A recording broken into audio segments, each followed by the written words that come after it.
여러분 안녕하십니까? 로마서 강의 제9강입니다. 지금 이 시간은 로마서 10장 1절에서 4절 바른 믿음입니다. 바른 믿음. 바울은 자기 자신을 돌아보면서 권면하거든요. 바른 믿음의 첫 번째는 기도와 전도 생활입니다. 기도와 전도 생활을 꾸준히 하는 것이 올바른 믿음이라는 것을 계속해서 강조하고 있지요. 두 번째는 잘못된 열심. 바울은 한동안 잘못된 열심으로 스데반 죽이고 그리고 예수 믿는 사람 핍박하고 자기 자신도 똑같이 당했지요. 바울을 죽이기 전까지는 먹지도 마시지도 않겠다. 머리를 빡빡 깎고 그렇게 달려드는 유대인들. 유대인들은 그 바울을 용납할 수가 없었던 거예요.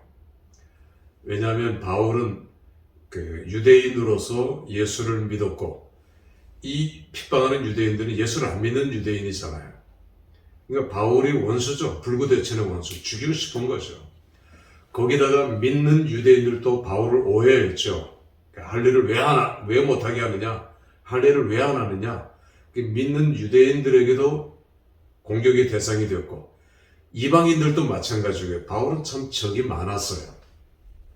올바른 믿음은 잘못된 열심, 여기에 빠지면 안 된다는 것이고요. 세 번째는 바른 지식, 예수 그리스도에 대한 올바른 지식이 있어야 된다는 것. 그리고 네 번째는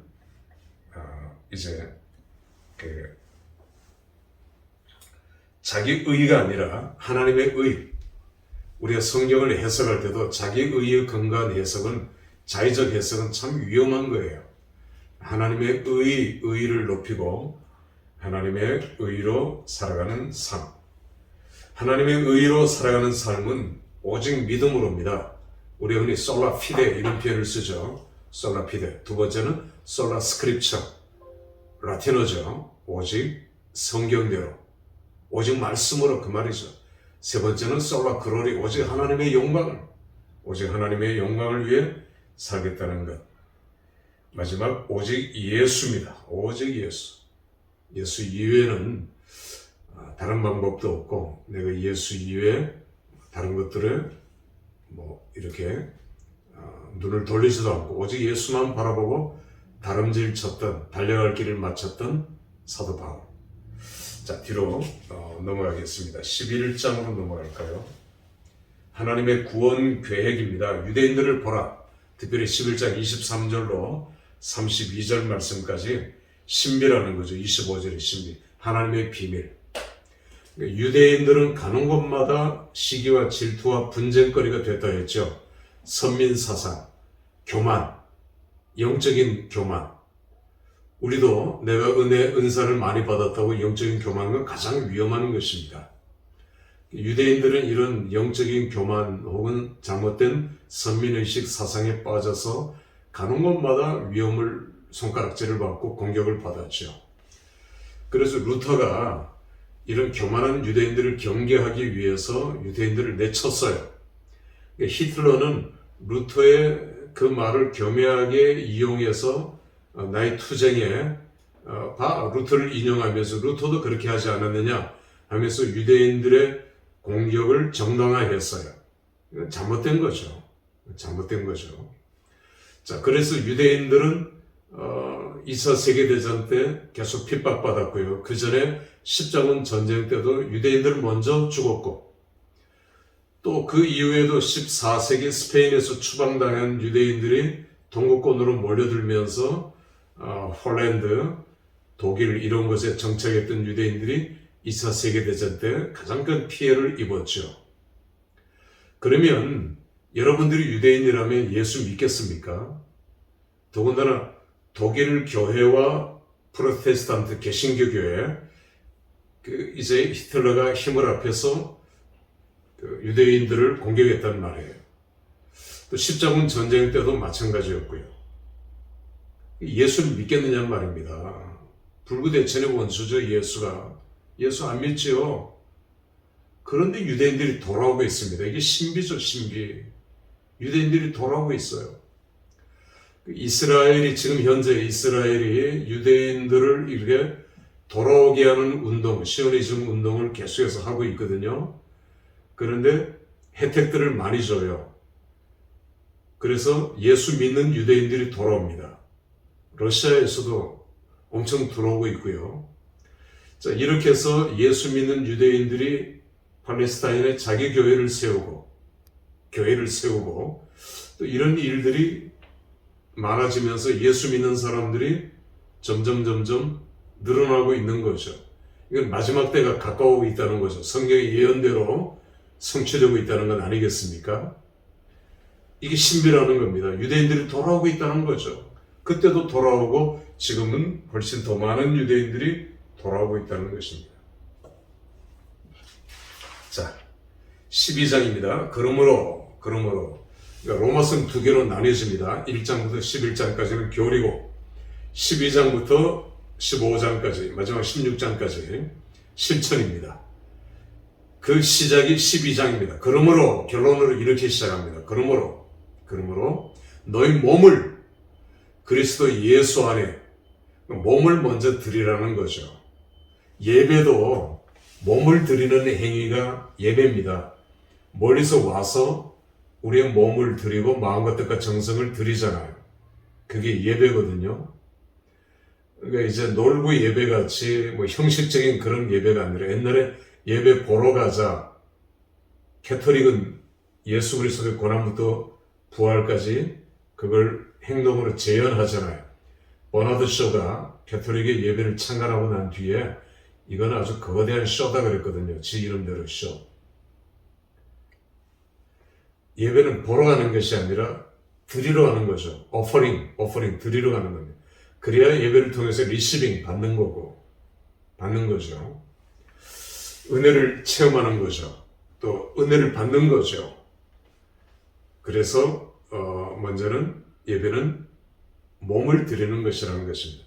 그래서 로마서 1장 12장 1절 그러므로 형제들아 내가 하나님의 모든 자비하심으로 너희를 권한 너희 몸을 하나님이 기뻐하시는 거룩한 산제사, 이게 산제사, 죽은 제사 아니라 살아있는 제사라는 거죠. 몸을 드리는 것, 하나님이 가장 기뻐하시는 것이라는 것입니다. 이것이 너희의 드릴 영적 예배니라. 우리의 몸을 하나님 앞에, 우리는 자꾸 물질을 먼저 드리려고 합니다. 어떻게 하면 내가 물질을 하나님 앞에 드려서 물질로 봉사해야지. 하나님 먼저 여러분의 몸을 원하십니다. 예배를 원하십니다. 몸으로 드리는 예배를 원하신다고요. 몸이 직접 와야 돼요. 그게 예배고 하나님이 받으시는 예배입니다. 저는 그런 성도들도 봤어요. 내 직업이 좋지 않으니까 이제 쏘기는 직업 뭐 이런 직업인데 그걸 물질 봉사를 통해서 헌금을 많이 하면 상쇄되리라고 생각을 하는 것입니다. 마음은 조금 편안해지겠지만 하나님이 기뻐하시는 것은 우리의 몸을 드리는 것이다. 또 두 번째는 역동적인 삶은 예배자로 사는 것입니다. 예배자로 사는 것. 그리고 이 세대를 본받지 마라 하십니다. 세대를 본받지 마라. 세상은 쏘기는 자의 것이에요. 사탄이 공중권세 잡은 자가 지금 쥐고 있어요. 여러분 한 예를 제가 들면 그 콜라 광고가 쏘기는 거잖아요. 이거 먹으면 죽어요. 이거 위험해요. 몸에 굉장히 안 좋은 거예요. 그런데 그 광고를 보다 보면은 다 빨려 들어가요. 쏘가요. 쏘기는 영. 세상에 참 쏘기는 영들이 많습니다.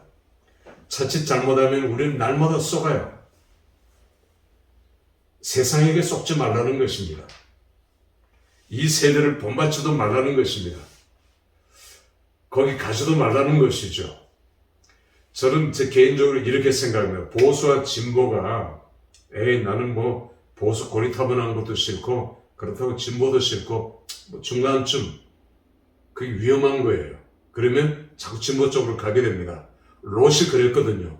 롯이 처음부터 소돔과 고모라에 들어가지 않았어요. 처음에는 여단 들판에다가 진을 쳤어요.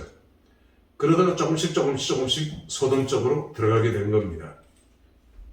그게 위험한 것이죠. 그러니까 아예 쳐다보지 않는 게 좋아요. 아예 세상 세속적으로 들어가지 않는 것. 우리는 흔히 발 두 개를 한쪽은 교회, 한쪽은 세상, 이쪽 왔다 갔다 하지 않습니까? 한쪽은 주일날은 이쪽, 월요일부터는 이쪽. 하나님 가장 싫어하시는 것이거든요. 이쪽은 잘라야 되는데 그렇지 못하고 계속 우리는 이 세대를 본받는 것입니다. 우리가 흔히 모슬렘이 위험하다 하는데 모슬렘보다 더 위험한 건 세상이에요. 세속주의. 세속주의가 가장 무서운 겁니다. 자, 이제 세 번째는, 마지막 세 번째는 은혜로 살자. 은혜. 우리가 은혜할 때는 카리스예요. 카리스. 여기에 마가 붙으면 카리스마, 은사가 됩니다. 선물이죠, 선물. 카리스는 은혜예요, 은혜. 하나님의 은혜.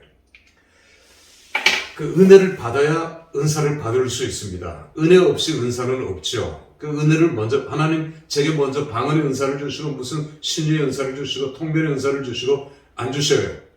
은혜를 받으면 자연스럽게 따라오는 것이 카리스마, 선물로 주시는 것이 은사예요. 먼저 은혜가 필요한 겁니다. 은혜를 사모하셔요. 은혜를 달라고 하세요. 은혜의 힘으로 사셔요. 은혜가 가장 중요한 것입니다. 은사를 얘기할 때, 이것도 제가 만든 얘기인데, 접시를 우리가 뷔페 같은 데 가면은 이제 뷔페 식당에 둥그런 원에 앉아서 먹는다고 생각을 해보셔요. 둥그런 탁자에. 자, 웨이트레스가 그릇을 기술적으로 잔뜩 이제 양손에 얹고 이렇게 이제 갑니다. 조심스럽게 가야 되는데 밑을 볼 겨를이 없어서 그만 손님의 발에 딱 걸려가지고 쓰러져요. 접시가 와장창 땅바닥에 다 깨졌어요. 사람들이 다 여기를 쳐다봅니다. 집중합니다. 얼굴이 벌개지죠. 내가 지금 뭘 해야 될지 어떻게 해야 될지 몰라요. 그때 지배인이 저 멀리서 큰 소리를 칩니다. 거봐! 내가 똑바로 보고 가라고 했지. 아래를 봐야지. 네 멋대로 그렇게 가다가 그렇게 된 거야. 이건 무슨 은사입니까? 권위의 은사예요. 권위의 은사. 권위의 은사. 그런데 이 불쌍한 웨이트레스를 보다 못해서 누가 빨리 가서 이걸 주워 담아주고 옆에서 도와줍니다. 이건 무슨 은사일까요? 이거는 긍휼의 은사입니다. 불쌍히 여기는 긍휼의 은사예요. 그런데 거기까지예요, 이 사람은. 다른 사람이 달려가서는 이 사람 막 눈물도 닦아주고 손수건도 씻어주고 그리고 주머니에 돈도 찔러줍니다. 또 이런 은사가 있어요. 그리고는 이제 어쩔 줄 몰라하는 이 사람을 자기 집에 데리고 가서 같은 여자로서 자기 집에 데려가서 옷도 씻겨주고 갈아입혀주고 용돈도 주고 해서 그렇게 해서 위로하고 돌려보내는 그런 은사를 가진 사람도 있습니다. 또 어떤 사람 빗자루를 들고 와서 쓸어주는 사람도 있고요. 또 가까이 와서 또 이제 막 야단치는 은사를 가진 사람도 있죠. 다양한 은사들이 있는 거예요. 로마서의 은사, 고린도전서 12장의 은사. 자, 이렇게 그 은사가 성경에 나타나요. 교회 안에 다양한 은사들이 있습니다. 하나님께서는 교회라고 하는 공동체를 위해서 다양한 은사들을 주셨어요. 이 은사만 있으면 다 권위하는 은사, 가르치는 은사만 있으면 안 되잖아요. 와서 조목조목 이제 다음에 너는 이렇게 하고 음식은 이렇게 하고 접시는 어떻게 하고 가르치는 은사, 권위하는 은사, 돕는 은사, 사랑의 은사, 위로의 은사, 여러 가지 은사가 교회에 다 필요해요. 이 은사는 필요 없고 내 은사가 더 귀하고 내 은사가 더 중요하고 그럴 수 없느니라 그랬습니다. 하나님께서는 공동체를 세우기 위해서, 교회를 세우기 위해서 다양한 은사를 주셨어요. 그러니까 그 은사들을 서로 인정해야 되죠. 그렇게 해서 이 은사들을 서로 네트워킹해서 이 공동체를 살려가야 될 것입니다. 지금 그걸 말씀하고 있는 거거든요. 공동체의 은사. 그리고 교회에서 먼저 교인들이 사모할 것은 은사가 아니라 카리스, 은혜예요. 그럴 때 하나님께서는 선물로 주시는 것이 은사다. 자, 12장 9절에서 21절은 우리가 어떻게 세상을 이길 수 있나에 대한 구체적인 것들이 쭉 나열됩니다. 사랑의식을 가져라 9절 10절입니다. 소명의식 뒤로 11절 12절, 청지의식 13절, 축복의식 14절 15절, 겸손의식 16절, 화평의식 17, 18 이런 식으로 승리의식. 오늘날의 교회가 패배의식에 젖어 있어요. 우리 교회는 뭘 해도 안 돼. 이게 교인들의 머릿속에 꽉 잡혀 있거든요. 그러니까 목사는 뭘 하자 할 수도 없어요. 하면 안 된다부터 시작합니다. 목사님 안 돼요, 안 돼요. 우리 옛날에 다 해봤어요. 이게 패배주의에 사로잡혀 있는 거예요. 그러면 그 교회는 안 되는 겁니다. 결국 문 닫는 교회가 되는 거예요. 그런 의식을 가지면 안 되죠. 자, 이제 우리가 세상을 이기는 그리스도인의 자세, 그러니까 자세가 참 중요하죠. 로마서 13장 8절에서 14절입니다. 늘 로마 시대, 이 당시 하나님 나라의 운동 법칙은 금방금방 되는 게 아니라는 것. 늘 우리가 이걸 알아야 되겠고, 우리 생각으로는 빨리 되면 좋겠지만 그렇지 않다. 시간의 문제. 두 번째는 시작은 늘 미약해요. 세상은 용두삼이에요. 크게 개업하고 크게 시작합니다. 나날이 안 되지만 결국은 다 망하잖아요. 정당도 망하고 회사도 잘 되는 것지만 결국은 망하고 기업 다 망해요. 결국은 끝이 있어요. 그러나 하나님 나라는 시작은 미약하는 나중은 안에 심의가 들어가요. 심히 창대해지는 것이 하나님 나라의 운동법칙이에요. 우리가 늘 이걸 알고 달려들어야 돼요. 세 번째는 이 시대를 본받지 말라.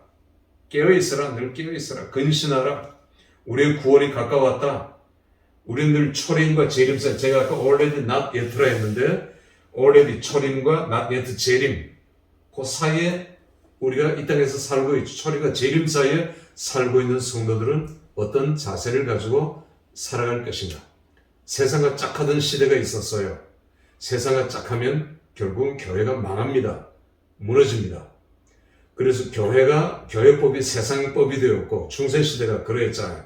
세상과 교회가 짝했어요. 종교개혁 시대부터 세상과 교회는 등을 줬어요. 등을 진다는 말을 오해해서는 안 됩니다. 우리는 믿지 않는 자와 같이 멍에를 맬 수가 없어요. 세상과 우리는 짝을 질 수 없단 말입니다. 그래서 세상과는 평행선을 걸어가야 돼요. 우리가 세상을 정복하고 복음을 전해야 되지만 이 세상에 무너지거나 세상에 속해서는, 타락해서는, 속한 자가 되어서는 안 된다는 겁니다. 세속주의는 다시 한번 제일 무서운 거다. 자, 거기서 우리는 오거스틴이 이제 만약에 빠질 뻔했다는 얘기를 초두에 했잖아요.